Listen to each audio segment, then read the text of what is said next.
성 밖에는 온통 적들이 깔렸다고 들었다. 전하, 속해 남한산성으로 옥체를 피하소서. 세자저하를 볼모로 보내지 않으면 화치는 없을 것이라 하였사옵니다. 정령 전하께서는 칸의 신하가 되시겠사옵니까? 전하, 만백성과 함께 죽음을 각오하지 마시옵소서.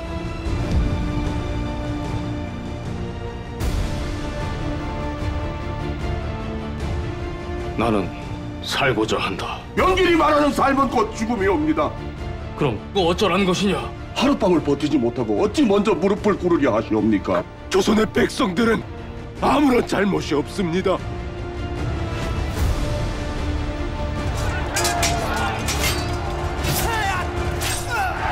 보통 못하겠지.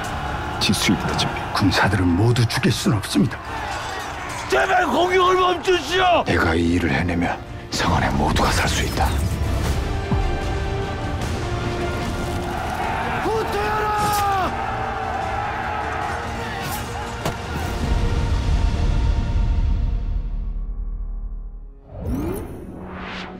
네, 오늘 소개할 작품은 조선의 운명을 두고 첨예하게 대립했던 역사 속 이야기 남한산성입니다. 네, 남한산성은 김훈 작가의 동명 소설을 영화한 작품인데요. 대한민국을 사로잡은 베스트셀러라고 할 수 있죠. 저도 남한산성을 재밌게 읽었는데 김훈 작가의 간결하지만 힘있는 문체가 그 징글징글한 조선의 추위를 아주 잘 살려냈었는데 적병이 이미 개성을 지났다 하옵니다. 적병의 숫자는 15만 이상은 될 것이라 하옵니다. 그걸 영화는 또 고스란히 체화해서 마치 소설을 그대로 스크린에 옮겨놓은 것 같은 충실함을 느꼈습니다. 소설 남한산성의 새로운 숨결을 불어넣은 사람은 바로 도가니와 수상한 그녀를 연출했던 황동혁 감독인데요. 이런 학교 처음이시죠? 안녕. 여기 애들을 보통 애들이랑 똑같이 생각하시면 안 돼요. 몸에 장애가 있으면 이게 마음의 장애로 이어지거든요. 황동혁 감독님은 역시 소설을 원작으로 한 도가니로 460만 관객을 동원했고 하나, 둘, 셋.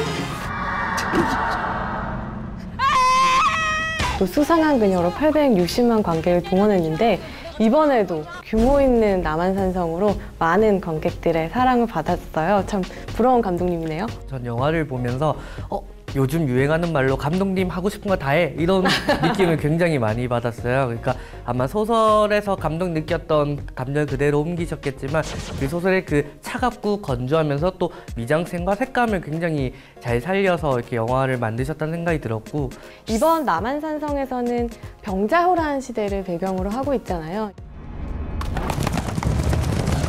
세자를 보내라고. 세자저하를 볼모로 보내지 않으면 화치는 없을 것이라 하였사옵니다. 전하! 명길은 지금 세자저하를 욕보이고 나아가 전하를 능멸하고 있사옵니다. 이때 굉장히 치욕스러운 역사가 담긴 순간이기 때문에 영화하는 데 있어서 좀 더 신중하고 진중하게 다가가시려고 했다고 합니다. 또 남한산성은 같은 충심을 지녔지만 다른 신념을 지닌 두 충신의 이야기가 큰 줄기라고 할 수 있는데요. 이 과정에서 과장을 경계하고 긴장을 이어간 보기 드문 정통 사극이었죠. 명길은 전하를 앞세우고 적의 아가리 속으로 들어가려는 자유옵니다. 적의 아가리 속에도 분명 삶의 길은 있을 것이옵니다. 이때 조정의 모습은 사실 지금의 국회와 정말 다르지 않잖아요. 청해의 굴욕적인 요구를 두고 척화파와 하층파가 나눠서 대립을 하는데 김윤석 씨와 이병헌 씨가 그 말의 대결을 참 액션에 가깝도록 치열하게 아주 잘 살려내셨습니다. 그래서 최근에 이 영화의 별명이 조선판 썰전이라는 그 별명이 붙었는데요. 최명길 역을 맡았던 이병헌 배우와 또 김상원 역을 맡았던 그 김윤석 배우의 그 말싸움과 그 말맛이 살아있다는 그 말이 딱 맞는 것 같아요. 상원의 말은 지극히 의로우나 상원이 말하는 죽음으로써 삶을 지탱하지는 못할 것이옵니다. 이병헌 씨 같은 경우에는 이 화친을 주장하는 최명길 역할로 등장하셨는데 말의 대결, 신념의 대결에서 정말 꼭 필요했던 배우라는 생각이 들 정도로 완벽하게 최명길을 소화하셨습니다. 그리고 이병헌 배우가 최근에 선택했던 싱글라이더라는 작품과 이 남한산성이라는 작품 보면 이 배우가 지금 어느 시점에서 어떤 고민을 하고 있나가 굉장히 많이 보이는 것 같아요. 본인이 갖고 있는 지금 나이와 그리고 그 자기가 겪은 감정을 어떻게 또 체화하는가에 따라서 또 사실은 배우의 얼굴이 다른데요. 그래서 굉장히 저는 이병헌 배우가 이 작품 선택하는 거 자체가 굉장히 인상적이었습니다. 네, 그리고 굉장한 폭발력을 지닌 배우죠. 김윤석 배우가 또 이 영화에서 한 축을 담당하고 있는데 한 나라의 군왕이 어찌 만 백성이 보는 앞에서 치욕스러운 삶을 구걸하려 하시옵니까? 사실 저도 처음 하는데 김윤석 배우가 처음으로 사극에 도전했던 영화라고 해요. 굉장히 잘 어울린다는 생각이 들었고 김윤석 배우가 갖고 있는 그 무게감이 사극을 만나니까 오히려 그게 더 화면을 꽉 채우는 그 아우라와 힘이 되었던 것 같아요. 저는 또 다른 인상적인 배우는 인조를 연기한 박해일 씨인데요. 그럼 다들 이대로 주저앉아 성이 무너지길 기다려야 하는 것이냐?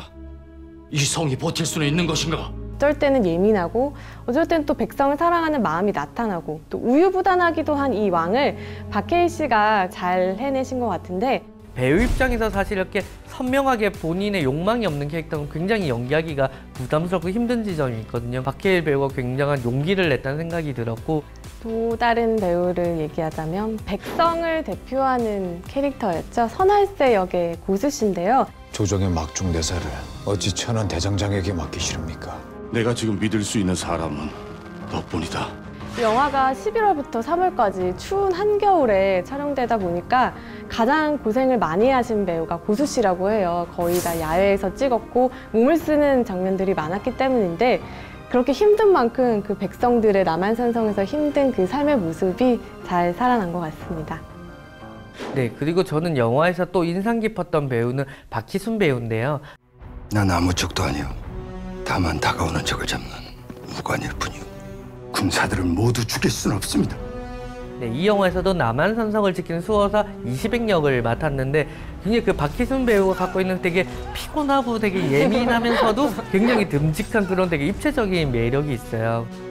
저는 또 조우진 배우, 지금 충무로에서 가장 핫한 배우인데 어tom부터였지 지수입니다. 그 몽골어로 연기할 때와 또 한국어로 연기할 때의 갭이 전혀 느껴지지 않는 만큼 완벽하게 느껴졌습니다. 소설이 스크린으로 옮겨질 때 가장 기대하는 부분이 활자가 어떻게 영상으로 구현되는가일 텐데요. 남한산성은 인물과 배경 모두가 생생하게 재현되었습니다. 특히 병자호란 때 그 어마어마한 추위가 아주 상세하게 묘사되는데 배우들이 이야기하거나 움직일 때마다 뿜어내는 그 입김이나 눈 같은 것들이 보고 있으면 정말 추위가 느껴질 정도로 한기가 느껴질 정도로 생생했는데요. 그러니까 특정한 어떤 계절이 배경인 만큼 사실 감독에게는 그 배경을 그 관객들이 직접 체험하게 만들어야 하는 그런 또 핸디캡이 오히려 또 있는 것 같아요. 네, 지금까지 영화 남한산성 함께 하셨는데요. 기자님이 생각하시는 시청 포인트는 뭔가요? 저는 이 영화를 공무원들에게 단관을 권하는 영화라고 말씀드리고 싶어요. 지금의 우리를 돌아보게 만드는 영화인데요. 강대국 사이에 끼어서 남한산성에 고립된 조정이 미중일 러시아의 북핵과 사드까지 이러지도 저러지도 못하는 한반도의 현재 정세와 다르지 않게 느껴지더라고요. 그 과정에서 반목과 불화를 거듭하는 대신들을 보고 있노라면 나란 일 하시는 분들께 꼭 권해드리고 싶은 영화입니다. 감독님이 생각하는 이 영화의 시청 포인트는 뭔가요? 저는 한국 영화의 명품 클래식이라고 말씀드리고 싶은데요. 단순히 역사에 대한 회고나 또 한쪽 이념에 치우쳐서 감정을 몰아붙이기보다 인물들의 대립과 갈등을 웅장한 대자연의 풍광과 또 나지막한 호흡들로 우아하고 기품 있게 그려내고 있습니다. 올해 만난 한국 영화 중에 저는 가장 영화적인 영화라고 추천드리고 싶습니다.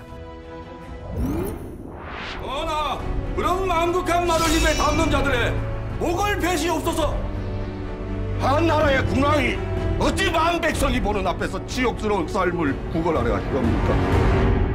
서로 다른 신념으로 나라를 구하려 했던 사람들의 이야기. 남한산성. 나는 살고자 한다. 견뎌주소서. BTV에서 만나보세요.